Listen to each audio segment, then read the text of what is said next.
Hi ಎಲ್ಲರಿಗೂ ನಮಸ್ಕಾರ. Welcome back to ಭಾಗ್ಯರತ್ನ ಅಡುಗೆ ಚಾನಲ್. ಇವತ್ತು ನಾವು ಮನೆಯಲ್ಲಿ ಹೇಗೆ ಈಸಿಯಾಗಿ ಕ್ವಿಕ್ಕಾಗಿ ಚಿಕನ್ ಕಬಾಬ್ನ ಮಾಡ್ಕೊಳ್ತಾರೆ ಅಂತ ತಿಳ್ಕೊಳ್ಳೋಣ. ಅದಕ್ಕೂ ಮುಂಚೆ ನಮ್ಮ ಚಾನಲ್ನ ಯಾರೆಲ್ಲ ಸಬ್ಸ್ಕ್ರೈಬ್ ಮಾಡ್ಕೊಂಡಿಲ್ಲ ದಯವಿಟ್ಟು ಸಬ್ಸ್ಕ್ರೈಬ್ ಮಾಡ್ಕೊಂಡು ನೋಡಿ. ಮೊದಲಿಗೆ ನಾನಿಲ್ಲಿ ಅರ್ಧ kg ಚಿಕನ್ನ ಚೆನ್ನಾಗಿ ವಾಶ್ ಮಾಡಿ ತೊಗೊಂಡಿದ್ದೀನಿ. ಅದಕ್ಕೆ ಒಂದು ಮೊಟ್ಟೆಯನ್ನು ಒಡೆದು ಹಾಕ್ಕೊಳ್ತಾ ಇದ್ದೀನಿ.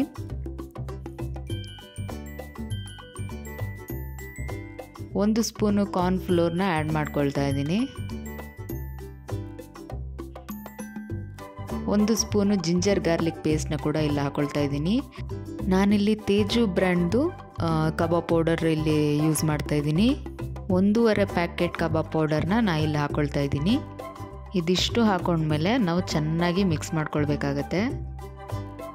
ನೀರನ್ನು ಹಾಕ್ಕೊಳ್ಳೋ ಅವಶ್ಯಕತೆ ಏನಿಲ್ಲ, ಯಾಕಂದರೆ ಚಿಕನ್ನಲ್ಲೇ ನೀರಿನ ಅಂಶ ಇರೋದ್ರಿಂದ ನೀರಿನ ನೆಸೆಸಿಟಿ ಇರಲ್ಲ. ಸೊ ಇದನ್ನು ಚೆನ್ನಾಗಿ ಮಿಕ್ಸ್ ಮಾಡಾದಮೇಲೆ ಒಂದು ಪ್ಲೇಟ್ ಮುಚ್ಚಿ ಒಂದು ಅರ್ಧ ಗಂಟೆ ಮ್ಯಾರಿನೇಟ್ ಆಗೋಕ್ಕೆ ಬಿಡೋಣ.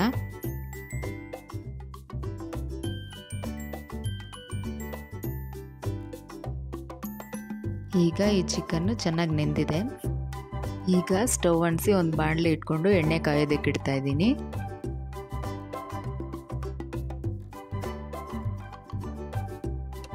ನೋಡಿ, ಈಗ ಎಣ್ಣೆ ಚೆನ್ನಾಗಿ ಕಾದಿದೆ. ಈಗ ಒಂದೊಂದೇ ಚಿಕನ್ ಪೀಸ್ನ ತೊಗೊಂಡು ಎಣ್ಣೆಗೆ ಹಾಕ್ತಾ ಇದ್ದೀನಿ.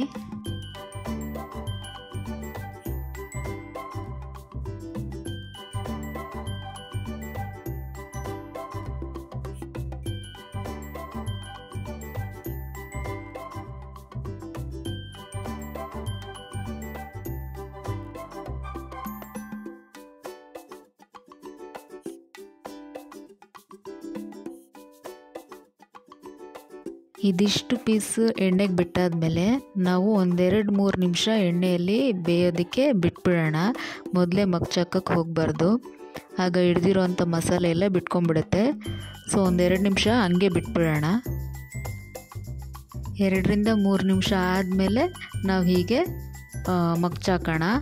ಇಲ್ಲಾಂತಂದರೆ ಒಂದೇ ಕಡೆ ಇದ್ದರೆ ಎಲ್ಲ ಸಿದೋಗ್ಬಿಡುತ್ತೆ. ಆದಷ್ಟು ನಾವು ಮೀಡಿಯಮ್ ಫ್ಲೇಮಲ್ಲೇ ಇಟ್ಕೊಂಡು ಚೆನ್ನಾಗಿ ಬೇಯಿಸ್ಕೋಬೇಕಾಗತ್ತೆ. ಟೋಟಲ್ ಓವರಾಲ್ ಆಗಿ ನಾವು ಒಂದು 6-8 ನಿಮಿಷ ಬೇಯಿಸ್ಕೊಂಡ್ರೆ ಸಾಕಾಗುತ್ತೆ. ಚಿಕನ್ ತುಂಬ ಇಷ್ಟಪಡೋರಿಗಂತೂ ಈ ಕಬಾಬ್ ಮಾಡಿಕೊಟ್ರೆ ಮತ್ತೆ ಮತ್ತೆ ಕೇಳಿ ಮಾಡಿಸ್ಕೊಂಡು ತಿಂತಾರೆ. ಇದೇನು ಜಾಸ್ತಿ ಏನು ಟೈಮ್ ತೊಗೊಳ್ಳಲ್ಲ, ಈಸಿಯಾಗಿ ಬೇಗನೆ ಮಾಡ್ಕೊಳ್ಬೋದು ಮನೆಯಲ್ಲಿ.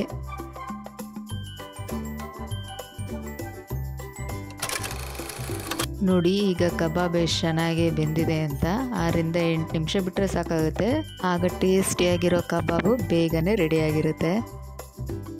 ನೋಡಿದ್ರಲ್ಲ ಎಷ್ಟು ಈಸಿಯಾಗಿ ಸಿಂಪಲ್ಲಾಗಿ ಬೇಗನೆ ಕಬಾಬು ರೆಡಿಯಾಗಿದೆ ಅಂತ. ನೀವು ನಿಮ್ಮ ಮನೆಯಲ್ಲಿ ಒಂದ್ಸರಿ ಟ್ರೈ ಮಾಡಿ ಹೇಗಿತ್ತು ಅಂತ ಕಮೆಂಟ್ಸಲ್ಲಿ ತಿಳಿಸಿ.